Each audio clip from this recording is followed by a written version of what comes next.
कुलगांव बदलापुर नगर परिषद चुनाव को लेकर अब बड़ा राजनीतिक समीकरण सामने आया है। महाविकास आघाड़ी और महाराष्ट्र नवनिर्माण सेना यानी मनसे ने मिलकर चुनाव लड़ने का फैसला किया।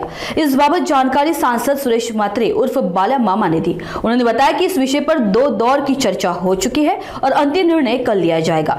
नगराध्यक्ष पद के लिए चुनाव शिवसेना ठाकरे गठ लड़ेगी। वहीं अब तक कुल 25 में से 20 उम्मीदवारों के नाम तय किए जा चुके हैं। इन उम्मीदवारों में राष्ट्रवादी कांग्रेस शरद चंद्र पवार गठ, कांग्रेस शिवसेना ठाकरे गठ और मनसे के प्रत्याशी शामिल होंगे। कुलगांव बदलापूर नगर परिषद निवडणूक महाविकास आघाडी प्लस मनसे असा मी एकत्रित लढणार आहोत। 2 वेळा स्थानिक सर्व पक्षीय नेत्यांची म्हणजे महाविकास आघाडी प्लस मनसे या सगळ्या नेत्यांची चर्चा झालेली आहे आणि मला वाटतं उद्यापर्यंत या सगळ्या गोष्टीचा फायनल होऊन नगराध्यक्ष पदाचा उमेदवार हा शिवसेनेचा असेल अशा प्रकारचं आम्ही महाविकास आघाडीच्या वतीने जाहीर केलेलं आहे। परंतु उद्या सगळे पिक्चर क्लिअर। पण सर महायुतीतले सगळेच पक्ष जे इतर पक्ष आहेत त्यांनी एक अख्खा राऊंड जो आहे प्रचाराचा पूर्ण केलेला आहे। महाविकास आघाडी कुठेच नाहीये। कालपासून फॉर्म भरायला सुरुवात झालेली आहे। आता इतका उशीर का होतो?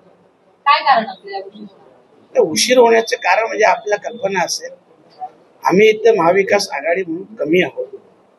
खरं म्हटलं तर सत्ताधाऱ्यांची दोघांची भांडणं चालू आहे आणि म्हणून थोडा प्रकारे हा सुद्धा उशीर होतो, आम्हाला वेळ लागतो। परंतु विचाराने आम्ही पाहतो दोघांच्या भांडणात तिसऱ्याचा लाभ म्हणजे आमचा लाभ कसा होईल या सगळ्या गोष्टींची चर्चा विनिमय करून मगच आम्ही तो उद्यापर्यंत निर्णय घेणार आहोत। या संदर्भात महाविकास आघाडीची परिषद जी झालेली आहे तुम्ही म्हणताय, तर या संदर्भात किती उमेदवार तुम्ही सगळ्या ठिकाणी उमेदवार उभे करणार आहात का? नगराध्यक्ष पदासाठी कुठला चेहरा आतापर्यंत फायनल झाला आहे का?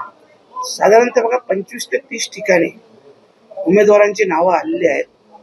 मग त्याच्यात राष्ट्रवादी शरदचंद्र पवार पक्षाचे असतील, शिवसेना उद्धव बाळासाहेब ठाकरे पक्षाचे असतील, काही काँग्रेसची आहेत, महाराष्ट्र नवनिर्माण सेना, अशा प्रकारे आतापर्यंत साधारणतः 25 ते 30 लोकांची नावं आलेली आहेत।